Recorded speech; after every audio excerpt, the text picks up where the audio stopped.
Kyle Shanahan and John Lynch just had their State of the Franchise press conference. Let's talk about it.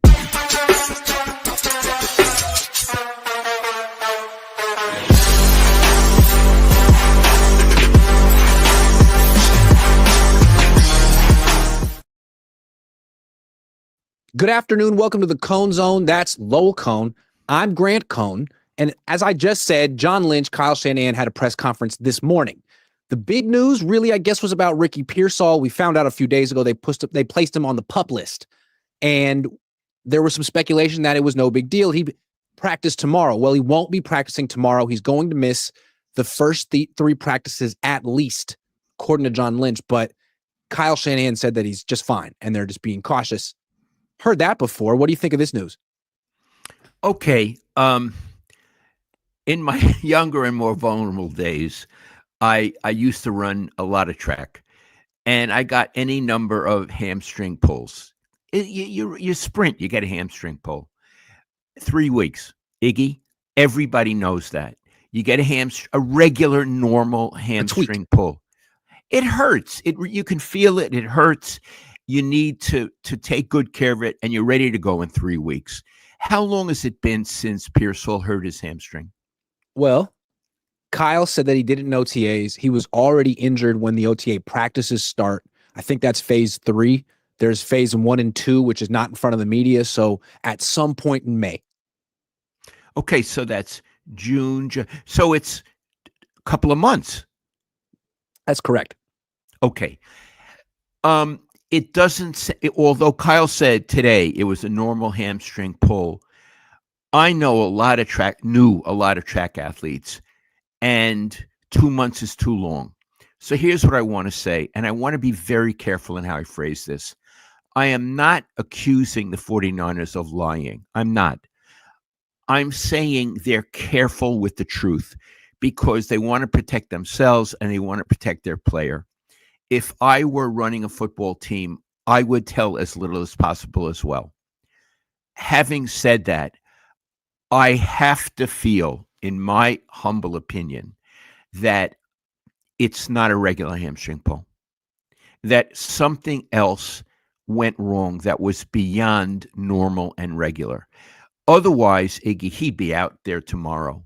And I would also add, since they weren't forthcoming about McCaffrey at pretty much the same stage last year, you have to wonder really how much they're telling you. And if they say he'll be back after 3 days, I would say maybe not. Wait and see. But it's, to me, not a good sign that he won't be there tomorrow. Yeah, all I know is online, it says that a grade 1 hamstring pull is mild, and it takes a few days to a couple of weeks to fix itself. Grade 2 is moderate and takes several weeks, 4 to 8 weeks to heal. So I don't know. I asked them, they didn't want to say, but Kyle Shanahan himself said, he had a bad hamstring strain in OTAs. Then he immediately corrected himself. He said a regular hamstring strain. So all I know is it's been 2 months. 2 months sounds pretty bad. It does to me. Now again, I really like Kyle in the sense that he can't help but be honest. He's an honest guy. Yeah. And then he realized, I shouldn't have said that. And then he doubles back, but you could see him doubling back. And God love you, Kyle. I appreciate how you are. Iggy, so this is not a put down of the Niners. This is just to say, if I were a consumer of their product, I would be a little worried about Pearsall. One, what is it? How long is he really going to be out? And when he comes back, how healthy will he be? And to me, the Niners can say whatever they want, like he's fine, we're just being cautious. It seems like they're concerned about Pearsall too. Otherwise, he'd be out there tomorrow. The fact that he had a bad hamstring strain before the OTA practices even started is concerning. And even if he returns, let's say Sunday for the first padded practice or Monday, how long can he stay healthy? Can he get through a grueling training camp where you practice 3 days on, 1 day off, 3 days on, 1 day off for a month without tweaking something again? Because last year he couldn't. Right, without tweaking something again or having to take days off. Right. We'll see. So I think what we're agreeing on, if it's only 3 days and he comes out full speed, great. Good for the 49ers and good for him. But where there's a cloud over it and we're not entirely sure of what's going on. Would you agree with that? I absolutely would agree with that. Yes. Okay, more news. The 49ers, well, John Lynch announces mid press conference. The Niners signed a wide receiver. No, not Amari Cooper. No, not Keenan Allen. It's Amon-Ra St. Brown's older brother, Equanimous St. Brown, who went to Notre Dame and was a sixth round pick of the Packers in 2018. He turns 29 in September. He has 63 career catches, including 0 last year and 5 the year before that. I would be highly surprised if he made the team, but he'll be out there for training camp. This is what you call a camp body. He has a wonderful name. He does. He has just a great first name and a great last name. Iggy, I don't know a thing about him. It feels like between a possible hold-in and injuries that they're flailing. I don't mean the St. Brown guy is flailing, that the Niners are flailing. It's what it seems like to me. Do you think this is the kind of guy who can start? No, absolutely not. It seems like what they're more concerned about is, okay, so Brandon Ayuk's on the 90-man roster, but he's on the PUP list. Same with Pearsall. So that's 2 of the 12 wide receivers who can't practice. And then God knows about Jennings. So you're in a position where instead of 12 guys practicing, you have 9. And the way Kyle laid it out today is that if you start taking away wide receivers, then the ones remaining have to do more running, and then they're more likely to get hurt as training camp goes along. So I think they're just trying to get guys to go out there and run routes and take some workload off of Jacob Cowing and Jordan Watkins. Okay. It sounds like a prudent plan, but it doesn't make me optimistic about their wide receiver core. No, I mean, he's not supposed to really make the team. If they had went and gone and gotten Amari Cooper or Keenan Allen, that would have been a different story. But it seems like they're still counting on their main guys to be here. Speaking of their main guys, Brandon Ayuk, they were asked about him. And John Lynch said really, really, encouraged about Brandon Ayuk, but it's just that he did most of his rehab, if not all of his rehab, away from the facility. So they don't even know where he's at. And they have to do some diagnostic tests on him over the next few days and figure out where he's at, and that there is no timeline for his return. But they're hoping that he comes back within the first half of the season. Okay, hold on. I want to make sure I'm getting this right.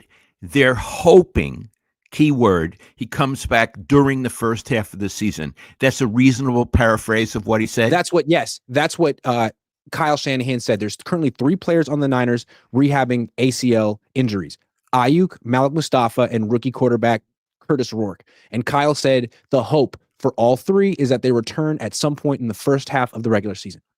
Okay, let's just stay with Ayuk. I don't know the other guys. So they're hoping he comes back within the first half, but they're not guaranteeing it. Nope.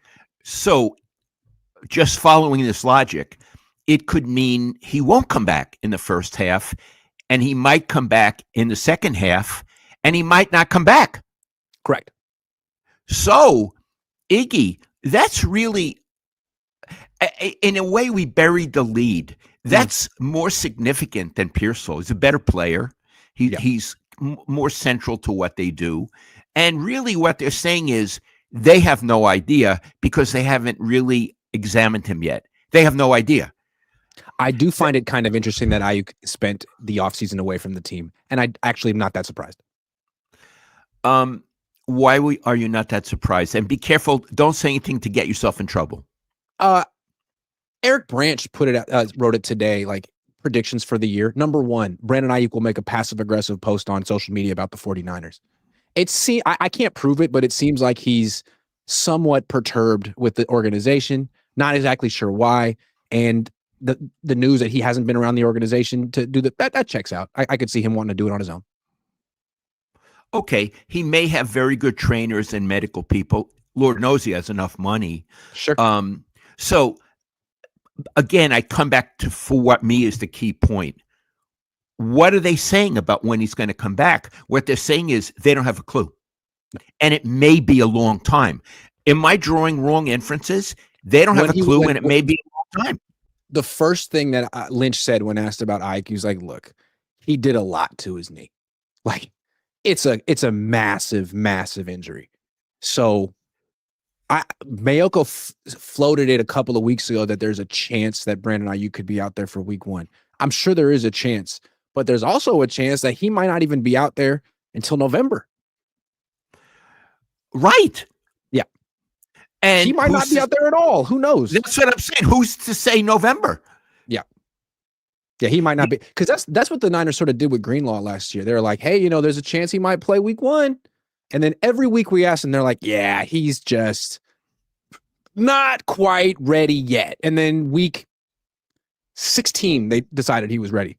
So we'll see about Brandon.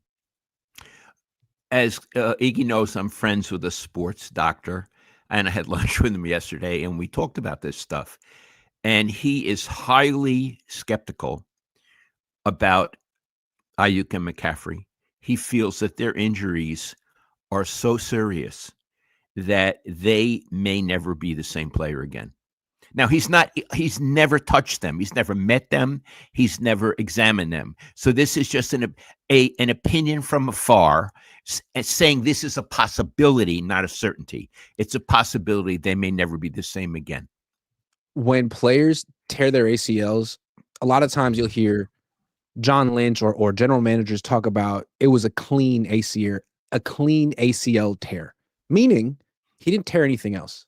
Yes, he completely tore his ACL, but he didn't mess up his MCL. He didn't mess up his meniscus. And the odds of making a full recovery or maybe even being better after the injury are pretty high in 2025. That's not what Brandon Ayuk had. He had the ACL and the MCL, and he said he messed up his meniscus as well. It was never officially reported that he tore his meniscus, but he made a YouTube video like a few days after, really depressed, saying, messed up my meniscus. So if that's the case, meniscus injuries often shorten your career because by the time you're in your late 20s, early 30s, there's bone on bone, there's no cartilage, and it's really painful to run. So that's more of a long-term issue for Brandon. Wow. Yeah. Iggy, their wide receivers, they got a real problem. Yeah, there's more. So Okay. Ricky Pearsall going to miss 3 practices at least. Who knows? It could be more. Brandon Ayuk hopefully back the first half of the season. And then there's Juwan Jennings. John Lynch was asked about Jennings, and he said, we just love him, and he knows that, and we know how he feels about us, but business is kind of tricky, and he's here, and he's going to be out there on the field tomorrow. It's exactly what he said about Brandon Ayuk last year. And of course, Ayuk was on the field. He just wasn't in pads playing football. He was watching and being sort of a distraction. What do you think about Jennings? Do you think that Jennings will, he has a ton of leverage right now. He's the wide receiver room, as it were. I don't know what's going to happen, Iggy. I would be surprised if he participates because he's been very aggressive in what he's written and said. So I would think he's going to be a hold in. I also think he has the Niners by the tail, that they really need a wide receiver. And Iggy, he's a hell of a player. I love to watch him play. He has everything. He doesn't have downfield speed, but he's tough. He has great hands, and he can break tackles. And he's a guy who'll really block and fight for you on the field. He's, in many ways, he's Dwight Clark. Yeah, I love that. Someone asked Brock today, when was the moment when you realized that Jennings was someone you'd really be relying on? And he said, I threw him like a 4-yard pass one time in Seattle, caught it 4 yards in front of the sticks, broke 4 tackles, and got the first down. And what he said, which was interesting too, he said, that effort that he gives blocking with the ball in his hands, he's not just about himself. He's a team guy. He's blocking for other people. And it's an interesting distinction to make because I'm not sure that all wide receivers are like that. And there are certain wide receivers who are very much about themselves and how much they get the ball and their touches and their targets. And it seems like Jennings up to this point hasn't been that kind of guy, which, I don't know, resonates with Brock. Maybe that's the opposite of Brandon. One thing I would say, though, he said he threw him a 4-yard pass. I would have preferred an 8-yard pass. Yeah. Maybe next time. 4-yard pass? Yeah. What is that, a handoff? Yeah, seriously. I think that it's interesting that the Niners are. I think my prediction is they're going to give Jennings what he wants. I think they'll let this go for a few days. No padded practices for the next 3. I think by Sunday or Monday, he'll get what he wants because I do think he has the leverage and they can say whatever. But if he's not out there, their wide receivers the first 3 days of training camp are going to be Demarcus Robinson, who's facing suspension, Equinemius St. Brown, who doesn't know the offense, Jacob Cowing, and a rookie, Jordan Watkins. That's a good position for Jawan. That'll scare the pants off the rest of the league. Yeah. The Rams are really frightened of that group. Uh-oh, Jacob Cowing. Sorry. Okay, one more thing, and then we'll talk big picture. When asked about Jawan Jennings, Kyle Shanahan said something really interesting, at least to me. He's like, Colton McKivitz is in the same spot. What about Colton? Can't make everyone happy. And that's true. I hadn't thought about Colton McKivitz. Maybe he doesn't care that he's underpaid, or maybe he's just being very quiet about it. But he actually has more of a grievance than Jennings. Jennings coming off a really good year. Colton McKivitz has been a starting offensive tackle for 2 years. His base salary is $3 million. Jalen Moore, who was the backup tackle on the team, just signed $15 million to be the backup tackle in Kansas City. This guy should be making a lot more money. If he were to hold in or hold out, the Niners have no other offensive linemen. So I think the Colton McKivitz factor is going to be interesting. Is he just going to be, oh, shucks, I just want to play football. I don't really care how much money I make. Or is he going to do the business end as well? We'll see. Boy, that is so interesting. Jennings knows they need him. Yep. If McKivitz is aggressive, can they replace him with someone almost as good? Maybe. They don't have anyone else on their team who's played right tackle recently, let alone well. So they could give it a shot. But if I were Colton McKivitz and his agent, I'd be thinking about, dude, you should not be out there for the first week. You should make them think real hard about this because you have leverage. He might have more leverage than Jennings. Yeah, so Iggy, tomorrow you're going to have your eyeballs on who's on the field and doing what. So you're not only looking at Jennings, you're looking at McKivitz.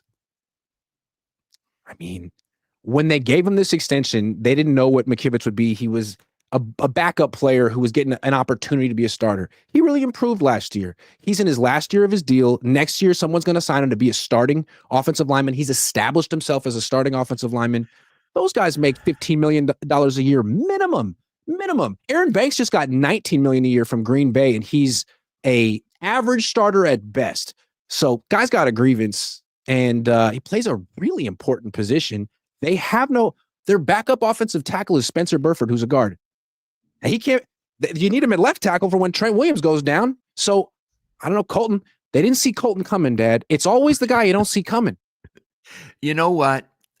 I love offensive linemen, as you know. I hope they take care of him, Mickey. I do. I hope they take care of him.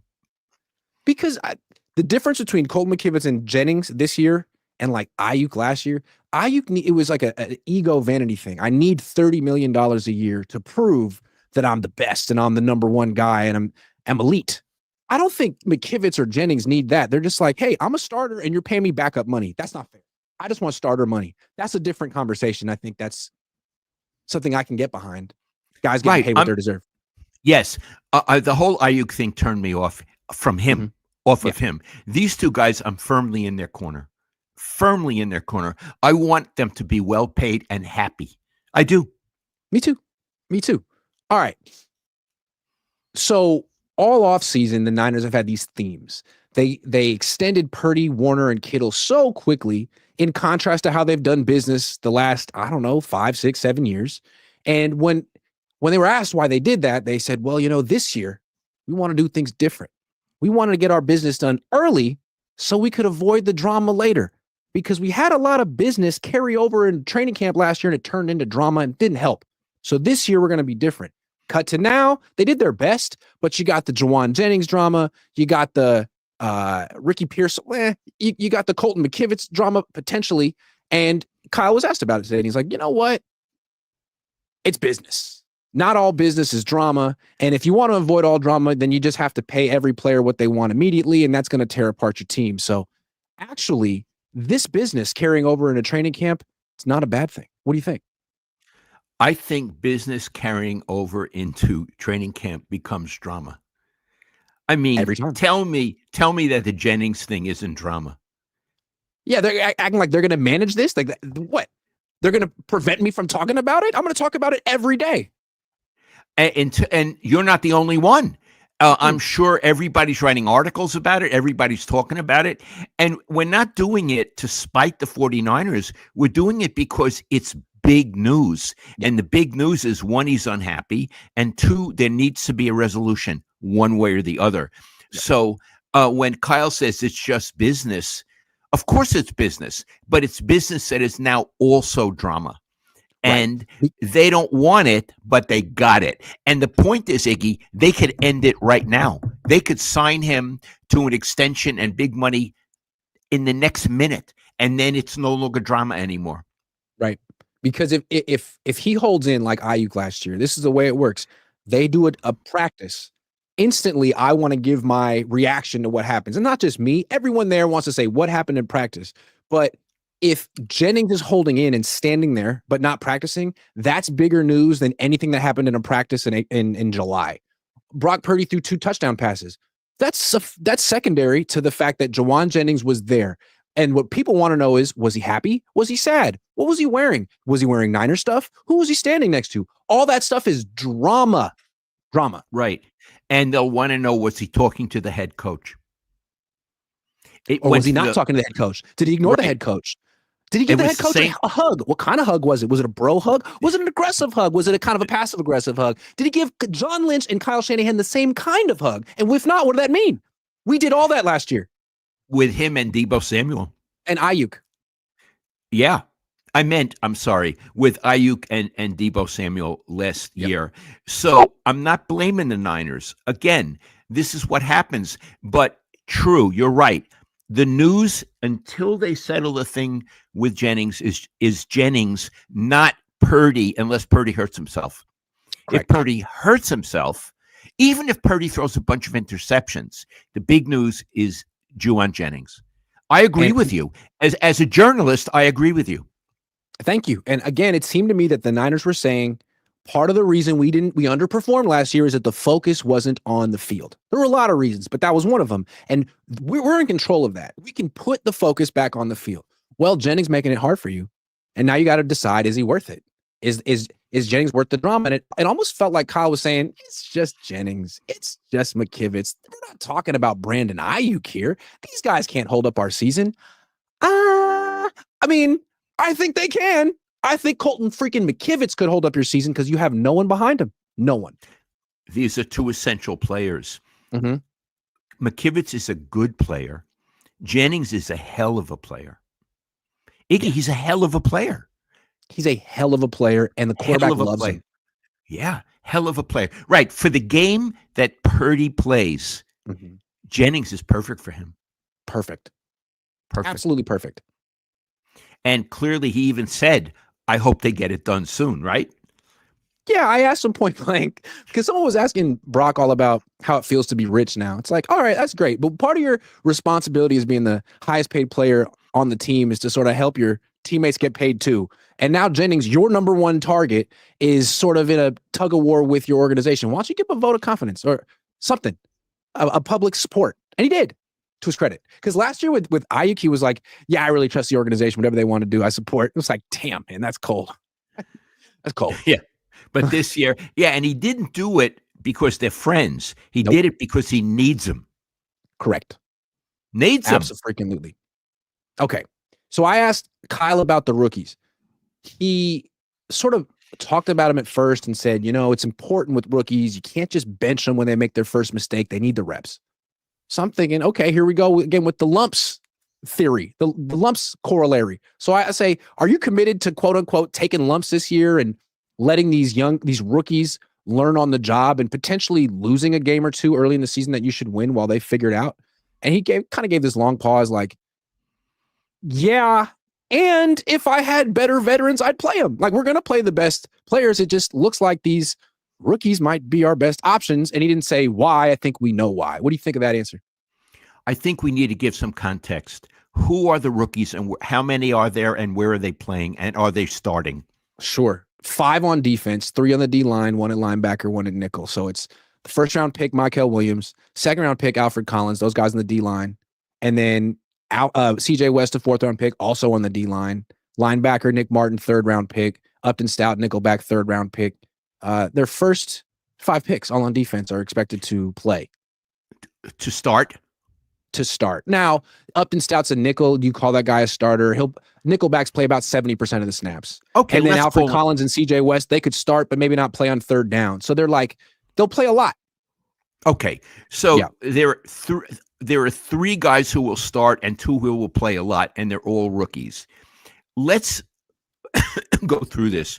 Why are they depending so much on rookies? Because they paid Brock Purdy so much money. In addition, Kittle and Warner, and they decided that they needed to cut bait with a lot of players who were injury prone or overpaid. So they lost like 17 players this offseason and didn't really spend much money to replace any of them. They got players like Jason Pinnock and Trey Brown who are really cheap. It might be fine, but they're journeyman veterans making the vet minimum. And you think, if a rookie's as good, you go with the rookie because he has a future. That's where they're at. So where they're at is, and Kyle's not saying this, but I imagine he's thinking it. Management has cut back on spending, even though we have a lot of room in the salary cap. And the fallout from that is I'm playing and depending on 5 rookies on defense. That's tough, and that's tough for Robert Saleh. They're also saying, and I heard it, Kyle, rookies make mistakes. He said they need reps, no fault of their own, but they're coming from college and they're going to make mistakes. So what he's saying is, we got a problem. He also said another thing. What? He said 6 of the first 9 games on the road, that's going to be tough for rookies. Oh, boy. He said that. So he's saying we got a problem. We got a problem with rookies, and we don't have better people in their place. We don't have veterans in their place because we would play the best players. Mm-hmm. Well, I have to agree with him, Iggy. Yep. I think they have a problem. Now, is he also thinking, I could only guess, is he also thinking, boy, management put me in a tough position? I don't know. I'd rather have veterans, and they're telling me I have to start rookies because we're not spending as much this season. Well, if that's what he's thinking, that puts a little distance between him and management. I don't know. Yeah. And if that's the way management feels, do they all of a sudden have extra funds, extra room in their budget for Jawan Jennings and Colton McKivitz? Right. We come back to that. Yeah. That's possible. The Yorks are like, you know what, we're done. Sorry, Jawan. Kyle and John may really be facing a brick wall. Yeah. They may want to, in all the goodness of their heart, want to give McKivitz and Jennings more money, but maybe they can't. I mean, Iggy, Ira Miller always said, at best, we know 15% of what's going on a football team. There's 85% we're not getting. We don't know. We don't know what's really happening there. You'd like to feel that the Yorks wouldn't place arbitrary restrictions on the spending of the football team for whatever reason. You have $45 million in cap space. The coaches are clearly nervous about starting all these rookies on defense.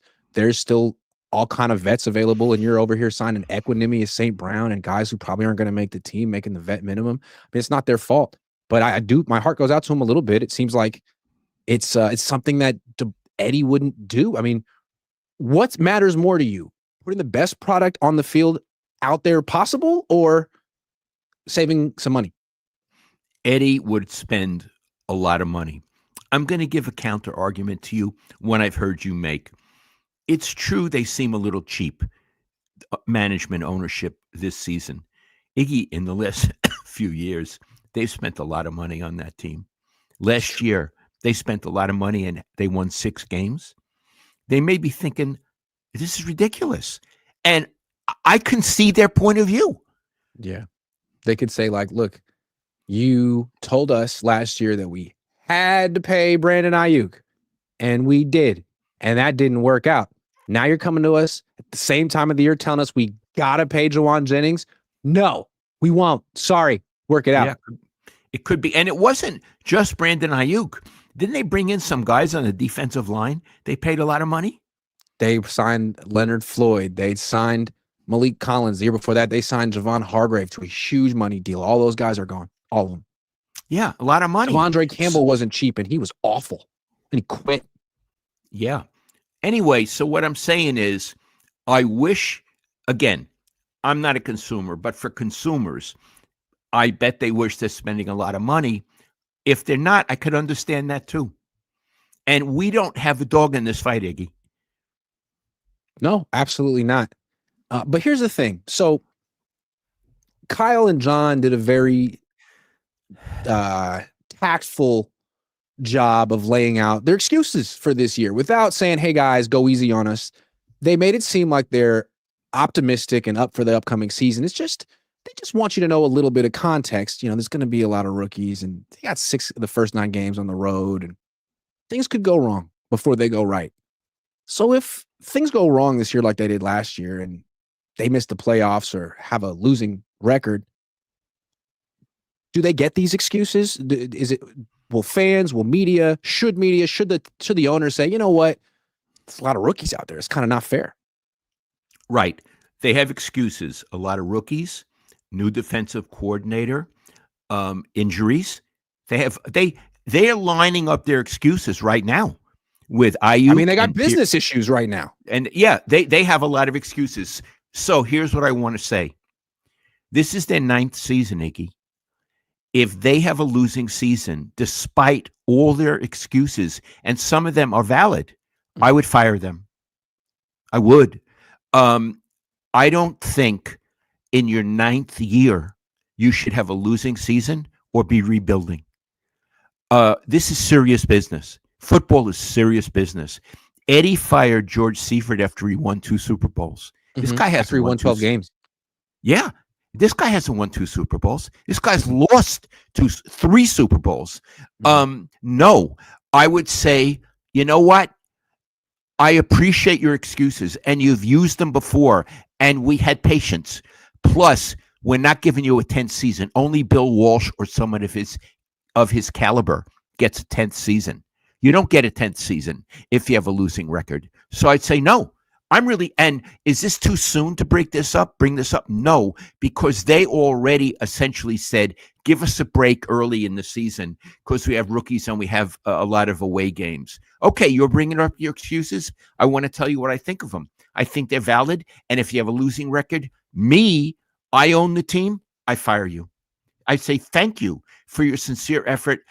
I want a different general manager. I want a different coach. And people will say, well, who are you going to get? I don't have the slightest idea, but I think there are people out there.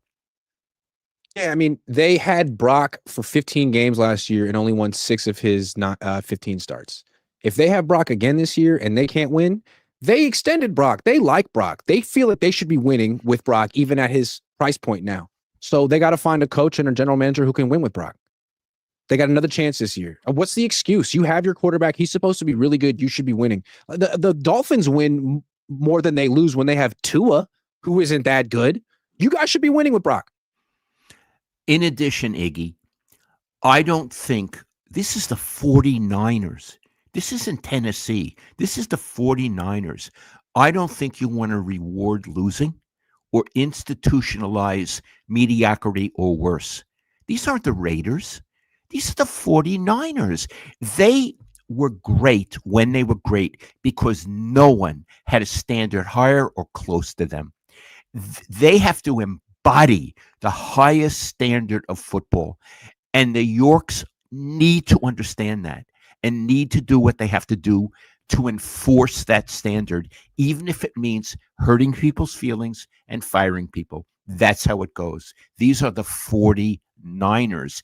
And you and I and the other media people are here to remind everyone that we are the monitors of that. We Yeah. monitor that. And just because they have to start rookies doesn't mean that they should be bad. In 1981, when Bill Walsh won his first Super Bowl, he started 3 rookies in the secondary alone. So it can be done, especially like really good coaches can work with rookies. Kyle, if you're supposed to be a really good coach, make it work with some rookies. Same with you, Robert Saleh, because the Yorksons say, we've spent so much money the last 5 years on veterans that you just had to have. Are you really a good coach, or is Christian McCaffrey good? Or is Trent Williams good? Because we traded for them. We paid for them. You didn't do anything special there. That's fair. Yeah, and you're right. Bill did start 3 rookies on defense, and they won the Super Bowl. They sure did. In addition, the Niners have the easiest schedule in the league on paper. So you got excuses. You also got things working in your favor, man. Win. Yeah, they have the easiest schedule. Now, they still have to play in their division, Iggy. They were 1-5 in their division. They have to do better than that. If they do that again, you're fired. Oh, they lost twice to Arizona. Twice. How do you lose twice? If they are a flop again in their division, you got to fire them. Look, I'm sorry. And I'm going to come back to a major theme. This is business. Mm-hmm. Kyle said this is business. Personal. It's not drama. It's not personal. It's not drama. This is, you got to produce business. It's a bottom line business. Everybody knows what your bottom line is, 6-11. You can't do that again. So I want to make it more complicated. Let's say they have a 9-8 record and don't make the playoffs. What do you do with them?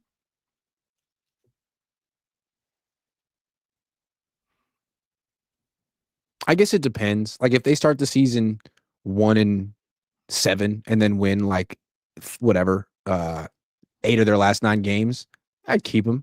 But if they just win a game, lose a game, win a game, lose a game, and they're just relentlessly mediocre all year, I think that's enough. I love your analysis. If they come on, if in fact they falter early because of injuries and rookies, but they really come on strong, okay, let's go another year. But if they're in and out, just one of those kind of teams, you're out. What they, I think, are hoping that they can do is what the 2023 Rams did. They started off 3-6 and then won 7 of their last 8.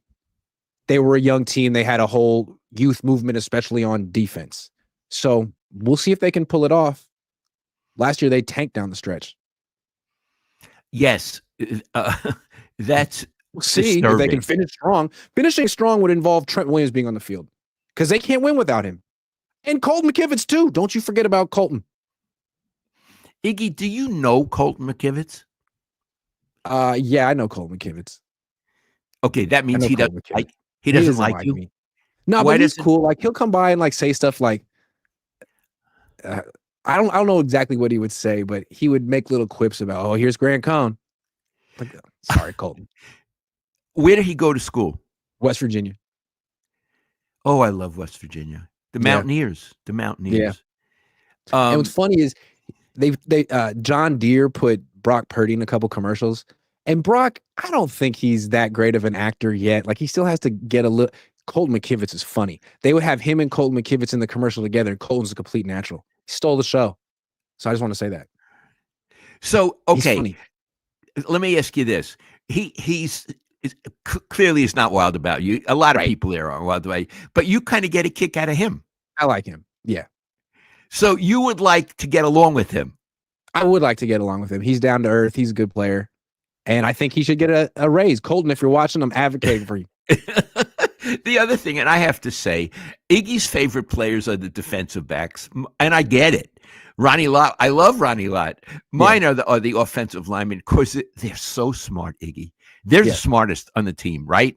And they're mature and sophisticated, and they have humor, right? They can make you laugh. Yeah, and they're the opposite of all the other players. Like everyone else is all about aggression and attacking, and they're just about sort of like protecting and counteracting all of that aggression. Yeah. And they don't take themselves that seriously. No. Because individually, Trent Williams aside, none of them are even known. They're just the guys on the field. Yeah, a unit. They're a unit. They're a unit. They're a room. There were room. Anyway, Colton, be nice to my kid because he likes you and I like you too. This guy says, are you going to any away games this season? The exploring the new city and food videos are dope. Absolutely. I go to all of them. And my dad might come to some too this year. We'll see. Sad day, R.I.P. Ozzy Osbourne. R.I.P. Jeremy Price says Kyle's finally maturing 100 years later, 50 scapegoats later. I didn't say it. You didn't say it. Maturation. Mr. Fish and Chips OBE says any players pupperized today. That was your phrase from Substack. Hey, Fish and Chips, I got your email. Thank you. I'm going to write back. I've been doing stuff lately, but I always love when you write to me. Sean 1906 says, Grant, I'm a little disappointed you let Kyle off the hook when he said he plays the best players. That was laughable. We have a conversation every year around him not doing exactly that. That's a good point. It's true. Yeah. That's right. He doesn't, he like Jennings, for a while, he didn't play him a lot. Nah, he played Juszczyk over Jennings for a long time. He played Elijah Mitchell over Jordan Mason until Elijah Mitchell was hurt. Why? Because that's the depth chart. That's the depth chart. That's a great point. I forgot that. Yeah, I should have got him. I'll get him. You don't need to get him. Sean 1906. Sean 1906 just got him. Yeah, you got him, Sean. Well, that's all I got. You got anything else, Dad? Not really. Not really. It's all right. Not really. We had a press conference today. We did close reading. And tomorrow, what's going to happen tomorrow? Tell people what you're going to be doing. Well, tomorrow's the first practice. They won't be in pads, so there won't be like one-on-one drills. That'll happen Sunday, Monday, but still it's going to be the moment of truth because the Niners only tell you what they have to tell you. Who's really out there? Who's really actually fully ready to go? We'll see. Is Juwan Jennings participating or is he using his leverage? Is he doing football or business? I think there's going to be a lot of business happening tomorrow. And I want to see if Colton McKivitz is engaging in business as well. Also what I like about the first day, it's the first day, and probably there was a little dew on the grass the night before. And you go out there, it's a tiny bit moist, and it smells great. Iggy, when I get out to the practice, I'll never do it again, but it smells great. And the first day, for the most part, the players are really up for it. And it's snappy. You know what I mean? It's really snappy.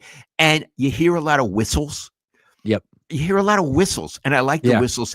And you hear that foghorn thing when one exercise is over and they do another. You know that sound. Yeah. And you see Kyle and sort of like God off to the side, and he's looking at things. Yeah. And his mind, he's very bright in football. And he's observing and he's thinking. I used to like to watch the coach. I couldn't see what he was doing because he was just thinking. Although Harbaugh took part. Yeah, he would perform. So the first day, look, there is nothing in sports like the opening day of baseball. There's nothing. But the first day of training camp is really a phenomenon. And I loved everything about it. Yeah, and the players are so excited too. They just might fight each other. I mean, all things just a first day phenomenon. But yeah, I really enjoy it too. Okay. Yeah. I like the dew part that you put out there. The dew is nice. Because it's 10:30 in the morning. It's early. And it is a little dewy, right? Yeah, it is. Because it gets hot. By the time the practice is over, it's real hot in Santa Clara. They're trying to get it in early. So it's the nice part of the morning. And it smells nice. It smells new. Yeah, it does. It smells new. Yeah. Well, here's the training camp. It's going to be quite interesting. It starts tomorrow. Dad, thank you very much for doing this with me the day before. I love you, Iggy. Love you too, Dad. See you guys.